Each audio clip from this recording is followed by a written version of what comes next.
Hello, everybody. Scott Stevens here with another perspective, a little show I do twice a week where we talk about topics relevant to the day, to the month, the year, and hopefully for time frames that are even a little bit longer than that. Weather has been my thing, climate has been my thing, the sciences, but leadership, what is happening in the world impacts us in so many ways that it's difficult to articulate what can happen in London or Paris or Damascus or Cairo or Washington or Tokyo or Beijing. All of these locations are a center of power. And when we step back and we realize that they're all working together for this same outcome. Good evening or good morning, Tracy. Then you have to look at the power structure that is lording over this planet, over humanity, through a different way.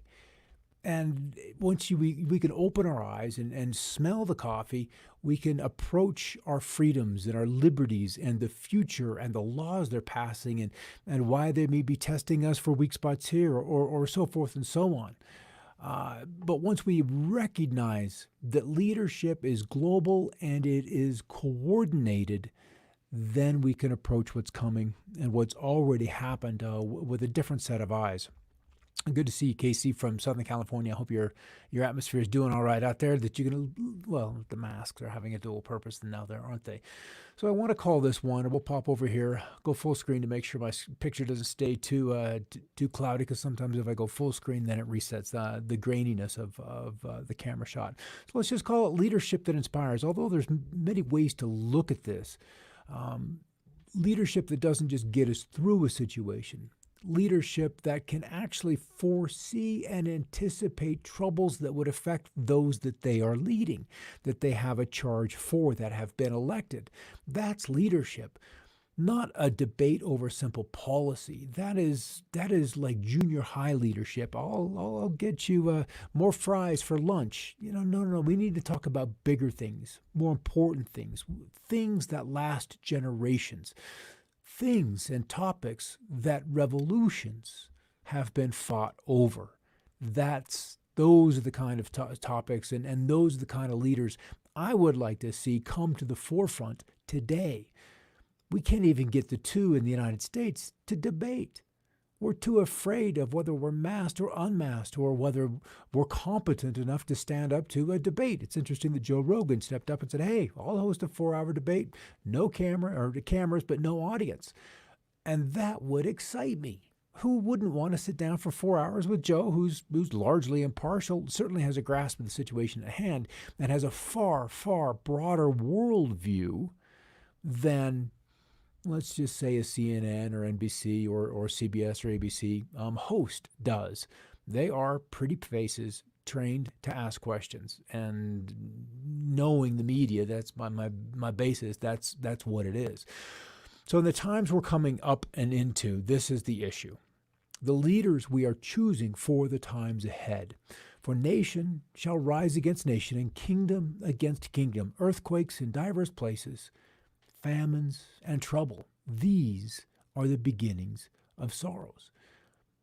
And there's a contingent of people, whether they're Muslim or Christian or these other languages, would look at 2020 and say, there might be some truth in that. There might be some truth in what comes ahead. And so we'll set the stage with one more slide. But mark this. There will be terrible times in the last days. People will be lovers of themselves, lovers of money. Tell me this isn't true. Boastful, proud, abusive, disobedient to their parents, ungrateful, unholy, without love, unforgiving, slanderous, without self-control, brutal, not lovers of the good, treacherous, rash, conceited, lovers of pleasure rather than lovers of God, and having a form of godliness but denying its power, having nothing to do with such people, 2 Timothy. And for the last 30 years, I've not been a Bible reader. That has not been my forte. Growing up with it, you either love it or you're like, back off a little bit, and I was kind of that ilk. I'll just keep it at an arm's length. That is absolutely close enough. But it does appear that changes are afoot. And as we talked about last Wednesday, there's an aspect of prophecy that is undoubtedly in play. As a large event, and end times would certainly fall into that category, would be approaching, then it only makes sense that people, through their subconscious apparatuses, and those that are tuned in, and those that can listen, those that can hear, those that have eyes and ears to hear, would be clued in and would be given glimpses of the larger picture. And then those would then share it. And there have been no shortages of those people. And indeed, through time, that is the case. But today, we have social media. So President Kennedy, probably the last true president we had, he said a revolution is coming, a revolution which will be peaceful if we are wise enough, compassionate if we care enough, successful if we are fortunate enough, but a revolution which is coming whether we will it or not. We can affect its character. We cannot alter its inevitability. Part of me was excited and would have been supremely excited to have seen a revolution 10 years ago, 20 years ago, when you wake up and you recognize the injustices that run the system, how the system is gamed, the agencies that are gaming the system and so forth, you're anxious for a revolution. So a part of me can absolutely sympathize with this. And if the president 60 years ago thought it was inevitable, then that means that game is that long lasting. It has been in play that long. So let's step back, look at the larger picture. These are the characters that run the game. This is the G20 Osaka Summit just last year as it shows above their heads. And you can see all the characters, Erdogan of Turkey, there's Trump, there's an MBS from Saudi Arabia, the gal that just, Theresa May from the UK, from India, from Japan, Abe, Putin, Chermisy, and then Merkel. They're all there. And then now she's the head of the IMF. She was EC, European Central Bank. She was with the IMF. But, the crowd is there. And there are leaders. There are leaders. And then the bankers, of course, are a part of that group. So what's curious is how long these leaders that are supposed to inspire us and guide us through these troubles have actually known one another. Merkel, May, and then from Hungary, the childhood photo, the leaders of Germany, Great Britain, and Lithuania need to be explained, especially since two of them were allegedly living behind the Iron Curtain. If that's the case, that all of these leaders, many of them, and then Bill Gates and Barack Obama, even as teenagers, hanging out together, friends and friendly, it's this club, this grooming, and I use the word intentionally, of these children to see what potentials they may bring to serve the group, the cabal, the powers that be. So we have this long-standing, and you could go through the net, and we could spend a whole show. We could spend 30, 40 minutes just looking through the association of the pictures, how long Mr. and Mrs. Obama knew each other. So man's fate in battle is worked out before war begins. I think this is really important. If a revolution is coming, and they know it, and we don't know it, but maybe we want it, if man's fate in battle is worked out before the war begins, that means you don't start a fight unless you know you're going to win the fight. Is that the trouble that's coming? Is that the issue that is looming ahead? Is this what Corona has teased us up to this grander revolution? Is that why Black Lives Matter and Antifa are arm in arm, beginning to go through these streets and beginning to burn these places down without any or very minor resistance? It's kind of ridiculous. Hey, Risa. So this man is brilliant, and I'd love to have him on the show. John Whitehead via the Rutherford Institute. And this was republished in Zero Hedge probably a month and a half ago. But no one sees his power with the intention of relinquishing it. Power is not a means. It is the end. And of course, George Orwell. And you could map the nearly 20-year journey from the 9/11 attacks to the COVID-19 pandemic by the freedoms we have lost along the way. The road we've been traveling has been littered with the wreckage of our once vaunted liberties, especially those enshrined in the Fourth Amendment. The assaults on our freedoms that began with post 9/11 passage of the Patriot Act laid the groundwork for the eradication of every vital constitutional safeguard against government overreach, corruption, and abuse. COVID-19, with its lockdowns, mask mandates, surveillance, snitch lines for Americans to report fellow citizens for engaging in risky behavior, veiled threats of forced vaccinations, has merely provided the architects of the American police state with an opportunity to flex their muscles. These have become mile markers to tyranny. And it's interesting that what the protests that are out there are not out there for our loss of freedoms. No. It's just a racial issue, not for the loss of freedoms that have affected each and every one of us, but for racial issues. So we're just seeing the warring on the inner cities and against the police for a very, very small issue. It's big if you're in it, but nonetheless, as far as changing civilization, it is small. So the First Amendment is supposed to protect the freedom to speak your mind. And they didn't even teach us this in civics. We had social studies. We didn't have civics, and this was 30 plus years ago. And it's interesting how the protections afforded in the liberty and the Bill of Rights are not taught. So you don't know when they go missing because you didn't know you had them in the first place. So the First Amendment protects the freedom of the media as well as the right to worship and pray without interference. In other words, Americans should not be silenced by the government. To the founders, America was a free speech zone. Despite the protections found in the First Amendment, the freedoms described therein are under constant assault. That's really the big one. The Second Amendment was intended to guarantee the right of people to keep and bear arms. And this was taken away from people of color until the Civil War and even for a time thereafter. Had they been armed, it might have been a different scenario down there. The Second Amendment guaranteed the right for people to keep and bear arms. Essentially, this amendment was given to the citizenry as a mean to resist a tyrannical government. Yet while gun ownership has been recognized by the Supreme Court as a citizen right, Americans remain powerless to defend themselves against SWAT raid teams and other government agents armed to the teeth with military weapons better suited to the battlefield. And so as such, this amendment has been rendered almost null and void. I mean, granted, it's being eaten around at the edges. But then you would want to be armed against the SWAT teams, largely for the Fourth and Fifth Amendments. The third reinforces the principle of civilian elected officials are superior to the military by prohibiting the military from entering a citizen's home without consent of the owner. The Fourth Amendment, prohibiting government agents from conducting surveillance on you or touching you or invading you unless they have some evidence that you've been up to something criminal. In other words, the Fourth Amendment ensures privacy and bodily integrity. This has been, again, slaughtered is a rough word, but it's not inappropriate. If it's happened to you, where you have, struggles inside the justice system, inside the FBI, planting of evidence, even on body cameras. Cops are planting these drugs, and then nabbing people and saying, "Hey, you've got this, that, and that," and then they're paraded on into court and then into jail. So it's supposed to stop strip searches, even cavity searches of citizens, surveillance, corporate and otherwise, and intrusions justified in the name of fighting terrorism.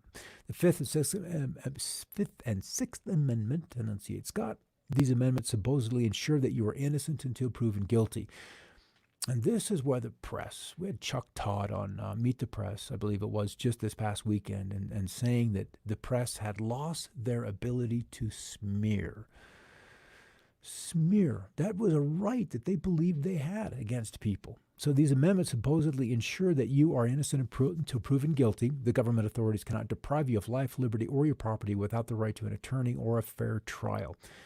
The Seventh Amendment guarantees citizens the right to a jury trial, yet when the populace has no idea what's in the Constitution, civic education has disappeared, and that inevitably translates to an ignorant jury incapable of distinguishing justice from the law from their own preconceived notions and fears. And because this is a subtle thing, this is a subtle power that, and I suppose we'll get into that in a moment, people projecting their opinions and feelings one way or another onto maybe a jury trial. And then you lose your Seventh Amendment. The Eighth Amendment is similar to the Sixth in that is supposed to protect the rights of the accused and forbid the use of cruel and unusual punishment. That is, unless we, do an extraordinary rendition. However, the Supreme Court's determination of what constitutes cruel and unusual should be dependent on the evolving standards of decency that mark the progress of a maturing society. And this has been my opinion we've talked about before. Maturing societies should need fewer laws because people are simply better at behaving themselves. We respect and give each other the space to live their lives. And then the Ninth Amendment provides that other rights not enumerated in the Constitution are nonetheless retained by the people. Popular sovereignty, the belief that the power to govern flows upward from the people rather than downward from the rulers, is clearly evident in this amendment. And then the 10th reminder that the people and states retain every authority that is not otherwise mentioned.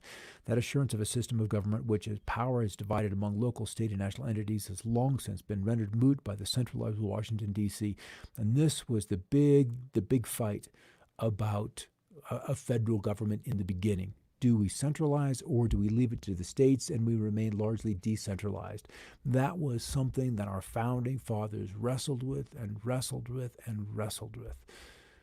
A true leader has the confidence to stand alone, the courage to make difficult, tough decisions, and the compassion to listen to the needs of others. He does not need to set out to be a leader, but becomes one by the equality of his actions and the integrity of his intent. And that Douglas MacArthur, that man helped us get through World War II.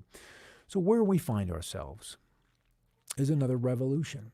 We have these mobs, and they're permitted to be there. There's very little pushback against them. There are some states where they fought it, and others where they've just backed off and let them run, as almost if they've had permission from a higher authority.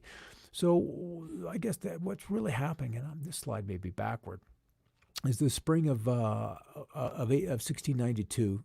Giles Corey was 80 years old when his wife was accused of witchcraft. The entire town was in such a frenzy that even Giles started to believe that his wife might be a witch. Soon after, another person in the town was accused of witchcraft, and then another and another.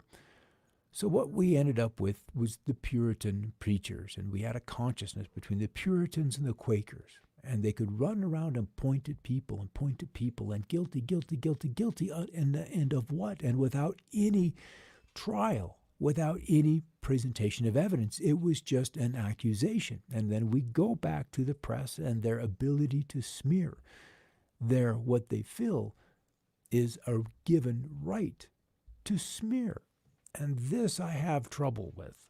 So what they felt in this Puritan preachers was that it was their duty to protect the townsfolk from systemic witchcraft that was so pervasive in Salem. So everybody who was accused of witchcraft was quickly punished. That included Giles Corey, who at the age of 81 was tortured for 3 days in September of 1692 in an attempt to extract the plea. Had he been excused, therefore he must be guilty. And Corey was laid in a field with boards placed atop him and large rocks piled on top of the boards to slowly crush him to death. Rumor has it the only words he spoke during the torture was more weight.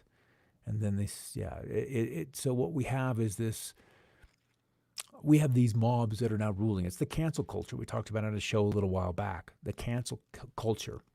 And one cannot condone nor condemn these these movements, and then remain safe. You can't come out and say, no, you guys are wrong. You can't encounter these mobs and remain safe because you either are with them or you're against them. So there's no rationalizing, there's no reasoning. It's just you're with them or you stay out of the way. And even then they try to bring you in with this mantra of silence is violence.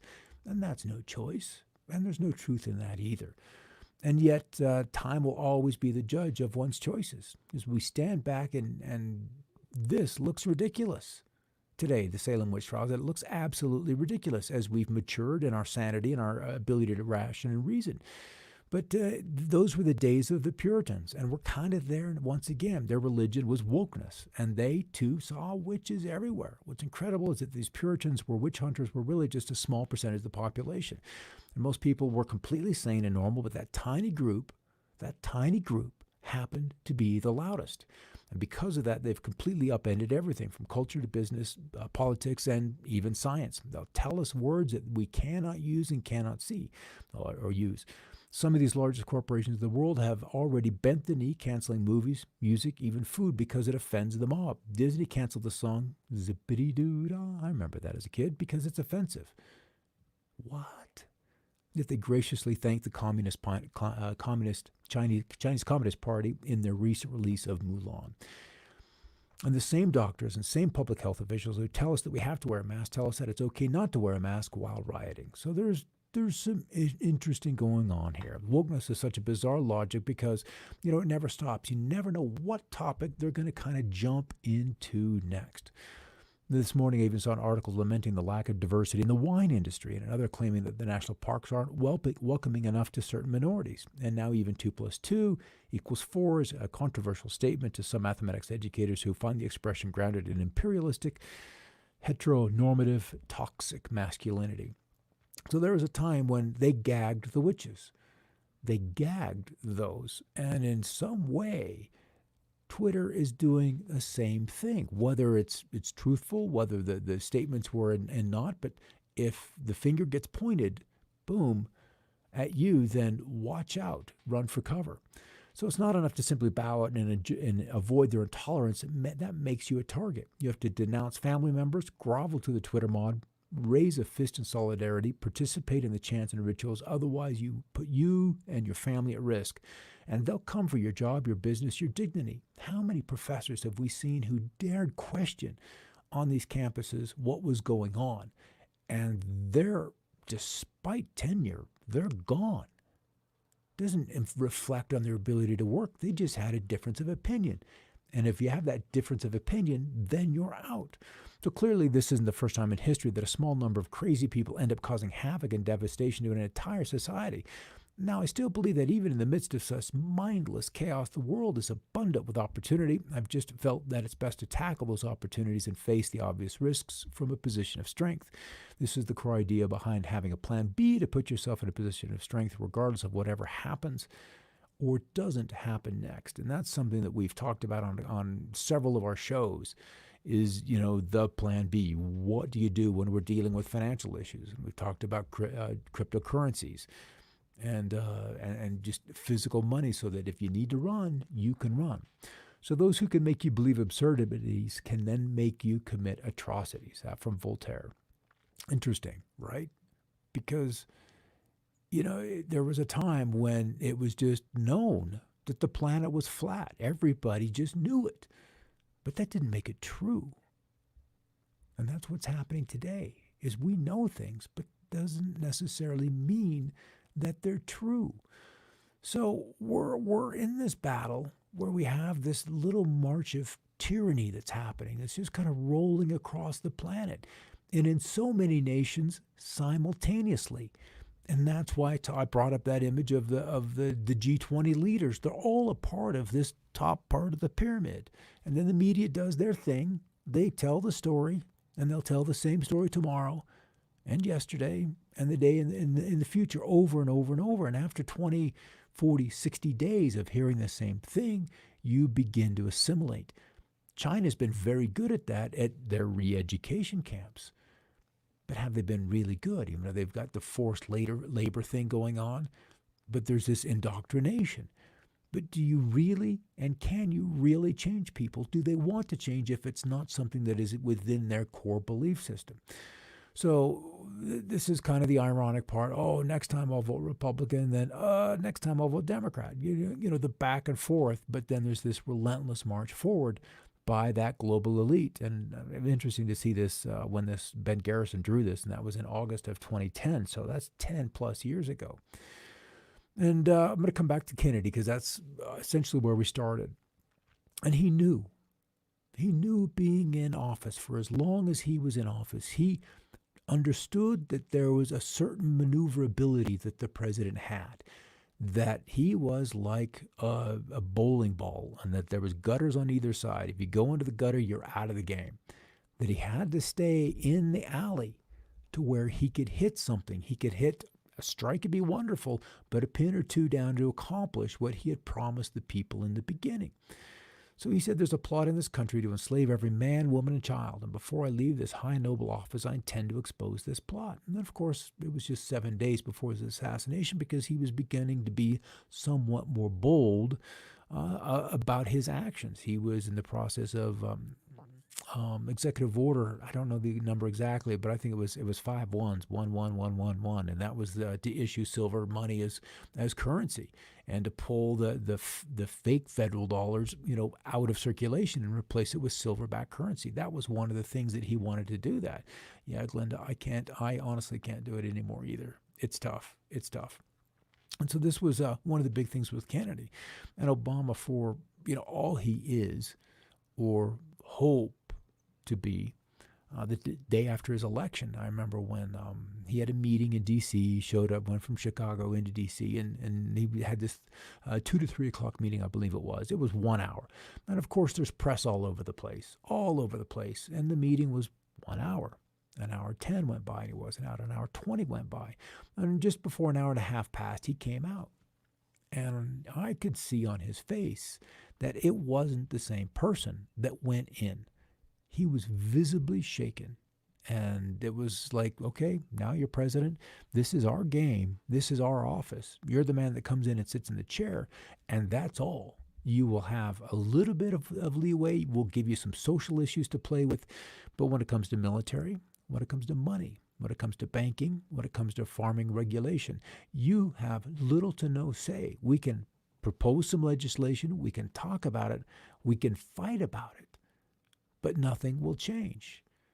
Yes, Michelle, and that was on Kennedy's boat, wasn't it? Where we go one, we go all. And that is an interesting movement that is underway. And part of me is excited to see that underway because it has given me an entirely different perspective on what is happening behind the scenes. That's an interesting Google for anybody, QAnon or where we go one, we go all. And so ultimately, what we come down to, and it's unfortunate because we have two choices, and you tell a Democrat that you're going to vote independent and they'll get mad at you for not voting on their side to help get him out of office. And it works both ways. So of the two evils, choose neither. And then your conscience can be clear. It's not violence to remain outside of the game. It is a choice. We don't have to choose two sides. You can choose not to play their game. That is an option, and something that I'm excited to see us begin to play out. Because nonetheless, the revolution that Kennedy talked about, in my opinion, is already here. Now I'm going to pop out of this guy. And we've got 3 other shows. The Coffee Break Show, Monday through Friday, with Vicky Helm at 11 o'clock Mountain, and then Tracy does a show at this same time, 6 o'clock, on the 2 days opposite me. But I kind of want to talk about George Washington here because he was our first president, and he had a vision, and it's probably worth mentioning. It's in usahistory.org, Valley Forge /Washington/vision.html hashtag. And it's worthy of a review. And he called against Son of the Republic. And this woman tells him that this nation will be dealing with 3 crises, 3 major crises. One obviously was the Civil War. And the third one I kind of wanted to get into, but that's really kind of where we are. Again, amid the fearful noise of the conflict, I heard the mysterious voice say, "Son of the Republic, look and learn." As the voice ceased, the shadowy angel for the last time dipped water from the ocean and sprinkled it upon America. Instantly the dark cloud rolled back, together with the armies it had brought, leaving the inhabitants of the land victorious. And once more I beheld the villages, towns, and cities springing up where I had seen them before. While there was a bright angel painting an azure standard, he had brought in the midst of them and cried with a loud voice, "While the stars remain and the heavens send down dew upon the earth, so long shall the Union last." And taking from this his brow the crown upon which the blazoned word Union had been placed upon the standard, while the people kneeling down said Amen. So what we dealt with is another essentially attack where the unity of the world was brought against the country. And it doesn't go into the description of how it enveloped, how what kind of a war was fought. But nonetheless, there is plenty of prophecy out there right now to where this is very, kind of curious. Dana Coverstone is one of them that has really got some very interesting, very fresh, very recent, like within the last several weeks, dreams, visions. And it plays into this, hand in glove. All right, that's kind of where I am. Casey, good to see you on your way back. There's just a lot to talk about with this topic. We're dealing with, with a fork in the road, and great changes are coming. I don't know whether we're ready for them. A lot of the supply chains are going to have issues. Food, if you're watching this, then undoubtedly you're leagues ahead of the rest of the world. Even the rest of this country, you're leagues ahead, and that bodes well, because we probably primarily have big food and power issues coming up. All right, I'll hit this again on Wednesday. Otherwise, tonight we'll watch Hurricane Sally make landfall in Florida, and then begin its slow progress inland, and then the other whole lot of tropical activity happening out in the Atlantic. That is definitely underway. All right, guys, I'll catch you Wednesday at 6 o'clock Mountain for another perspective. And until then, have a great night, and I'll catch you tomorrow.